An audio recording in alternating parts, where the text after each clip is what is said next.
Hey YouTube world, it's your boy Halucha Lucha, aka Matthew J. Brownlee, and I'm back with another Raw review discussion thingy thing. I'm a jigger. So I've been thinking to myself, I was like, how can we make these shorter? So when I first started the channel, when I was doing the reviews, I was going after the moves, what they were doing. They were about 45-50 minutes.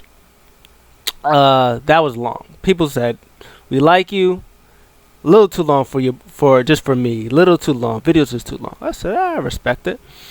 So then I got it down a little bit. I tried, instead of doing the reviews, like I started doing discussions,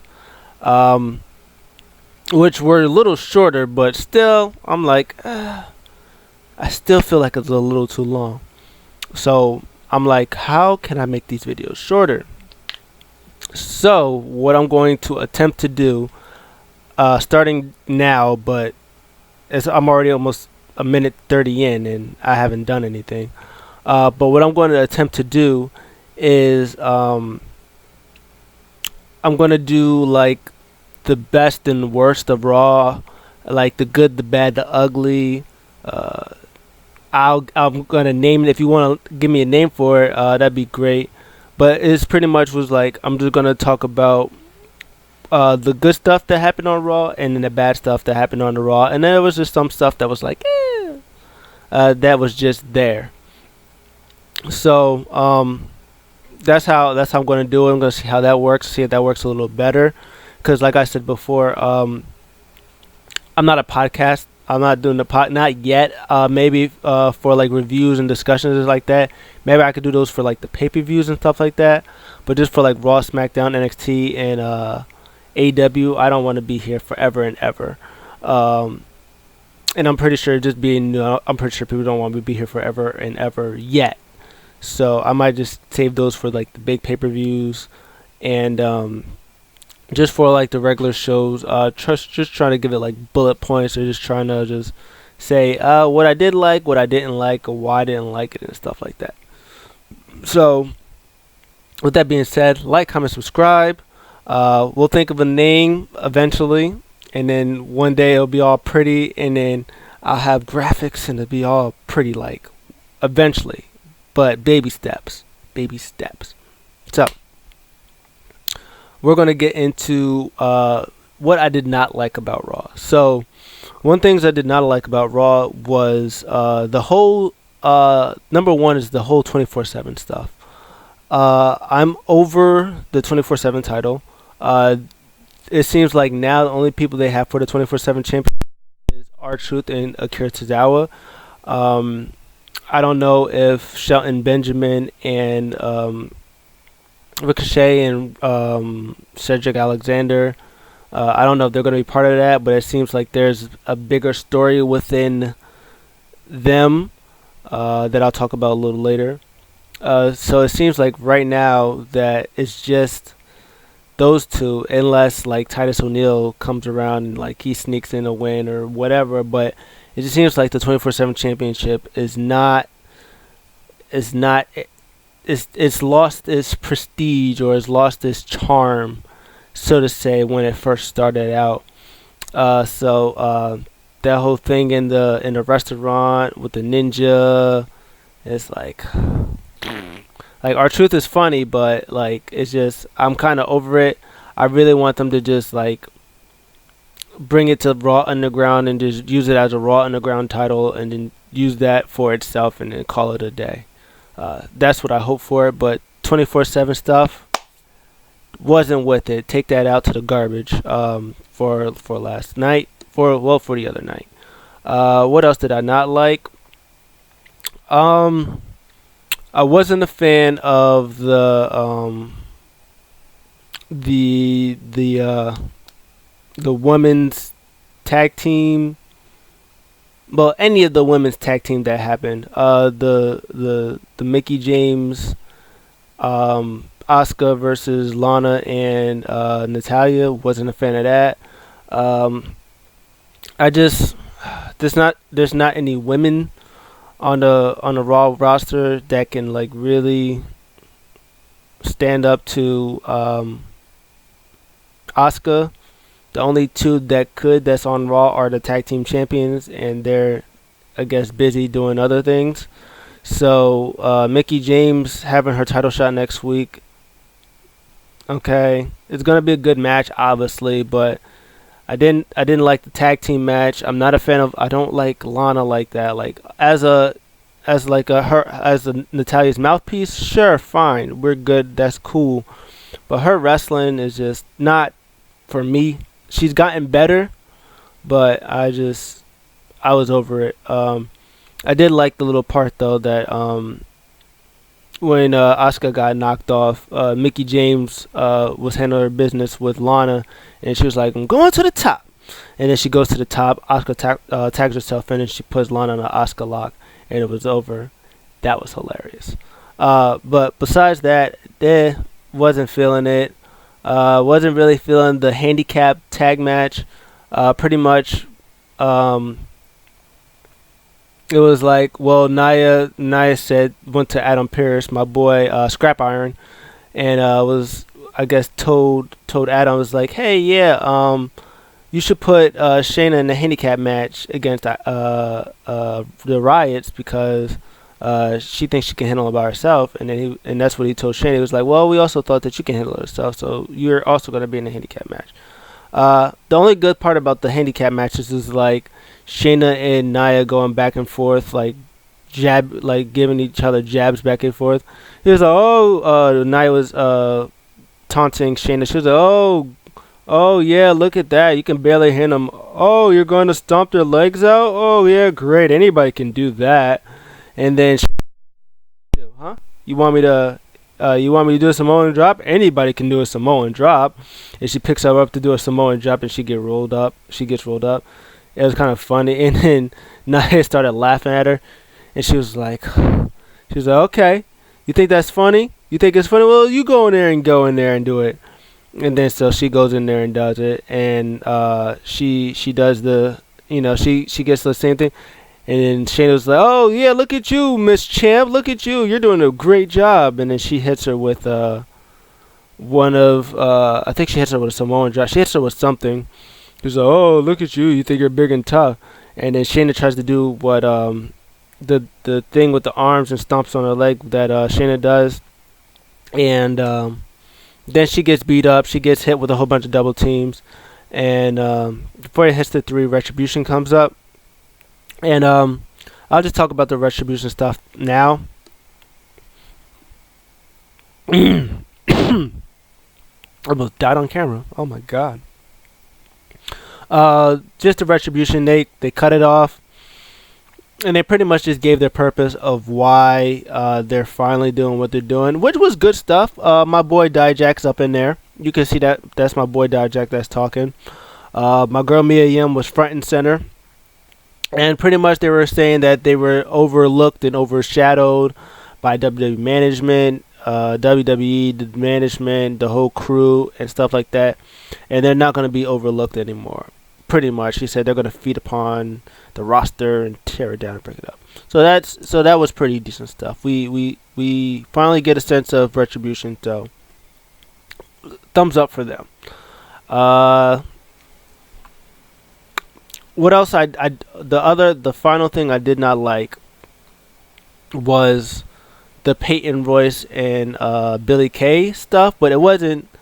It was only the fact that, man, they're so good. They're so good as a tag team. They've been a tag team forever, and they're so good. And the fact that they just split them up and with no story, that's pretty much like the reason, like the biggest reason why I didn't like it. The match itself is fine. Anytime I get to see a deja vu from Peyton Royce, I'm a happy camper. But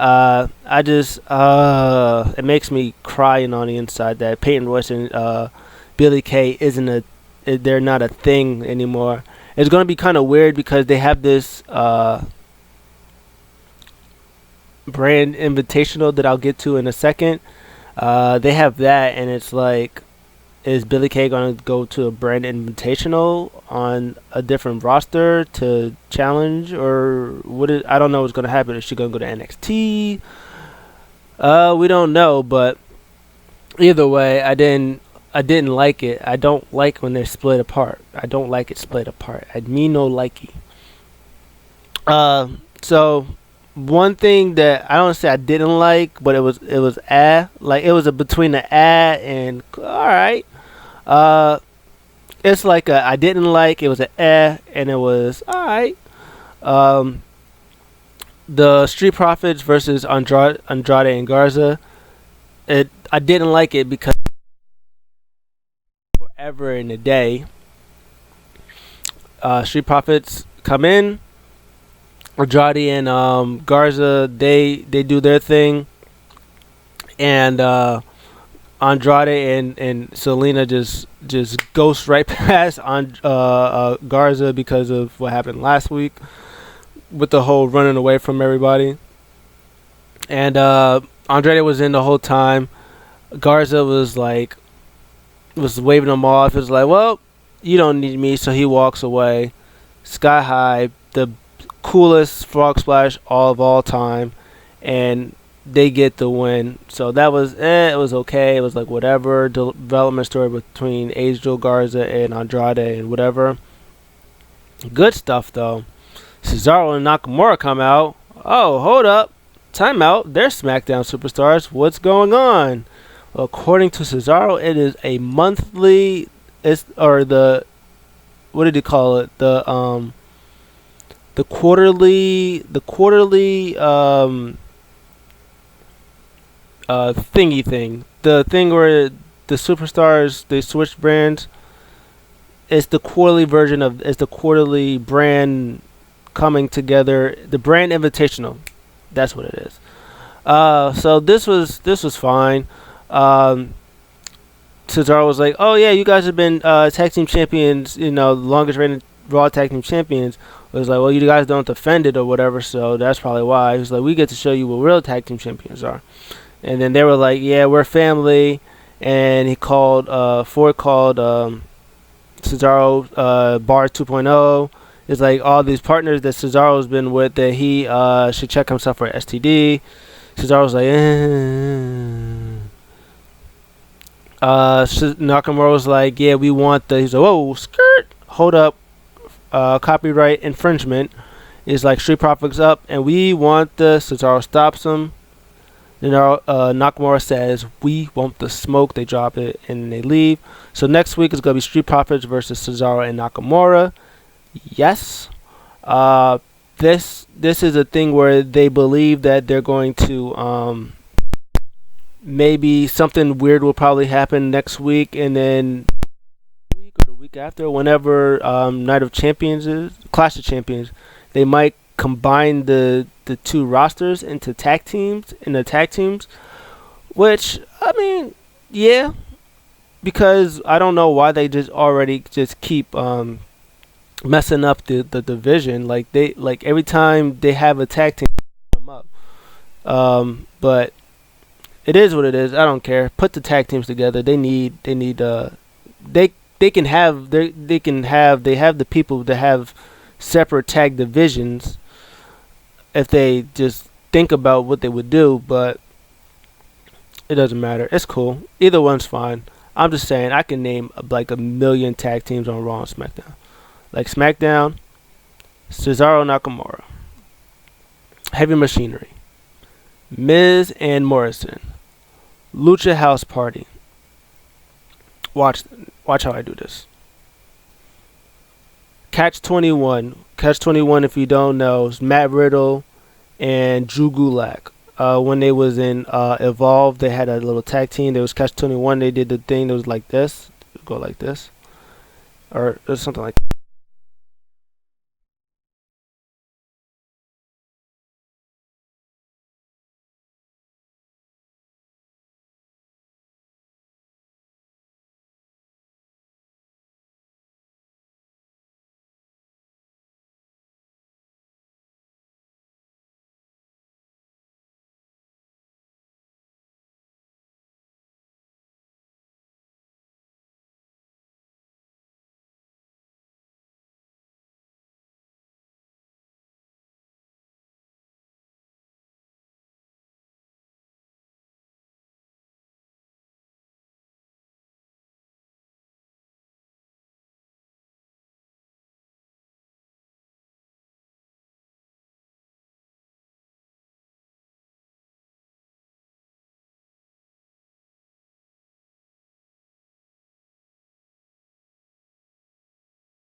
funniest thing though for me was so first Kevin Owens is at the door where Shane McMahon is.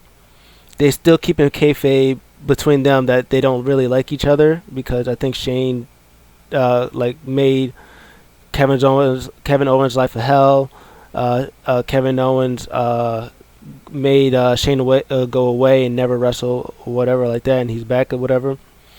And Shane was just like, yeah, hey, whatever beef we had before is water under the bridge. Kevin Owens was like, water under the bridge.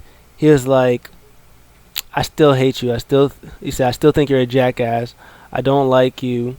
Uh, we'll never be friends. All this other stuff. He was like, may I? And uh, Shane opens the door for Kevin, and then the big tall security guy who even Kevin Owens announced he's pretty tall.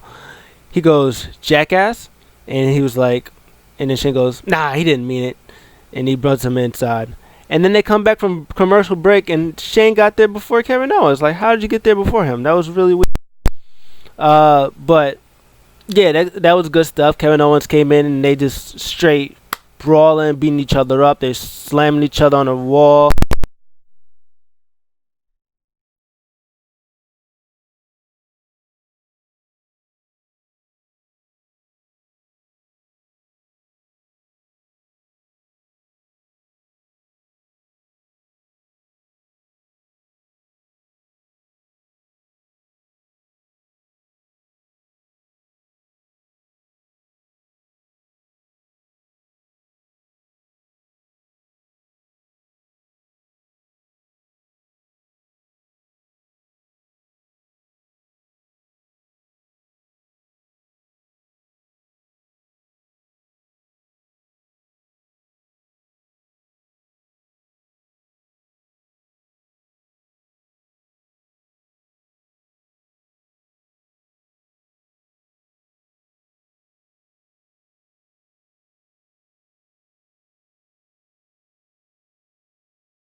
Last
that I deserve to be to have, and it was only about those two. And it was never about me.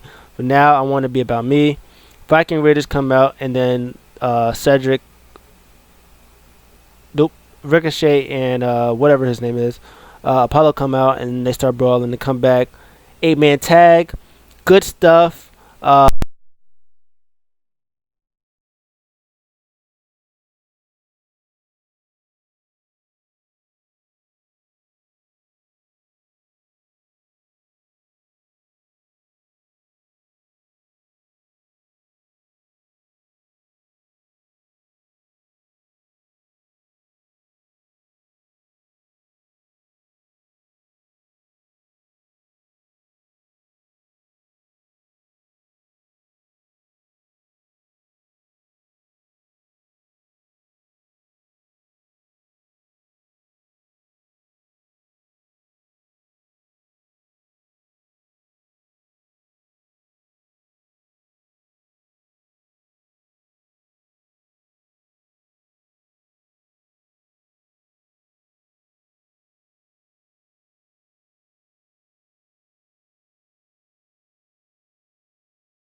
third, Claymore kicked to Randy Orton. Randy Orton is in a local medical facility, probably somewhere with Sasha Banks. And yeah, that was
Little sister Mysterio was in there. She was beating Murphy up. Little Aaliyah, she was getting in there.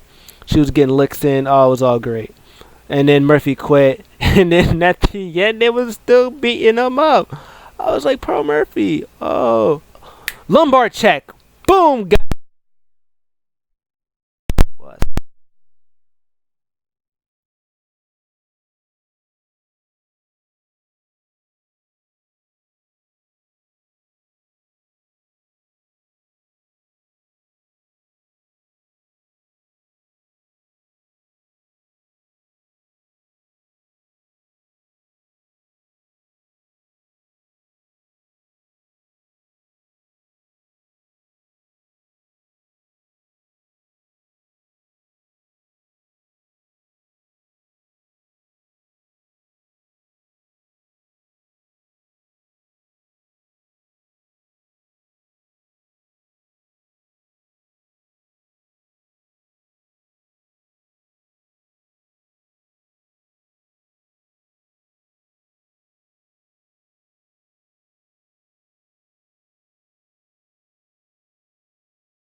Make sure you like, comment, subscribe.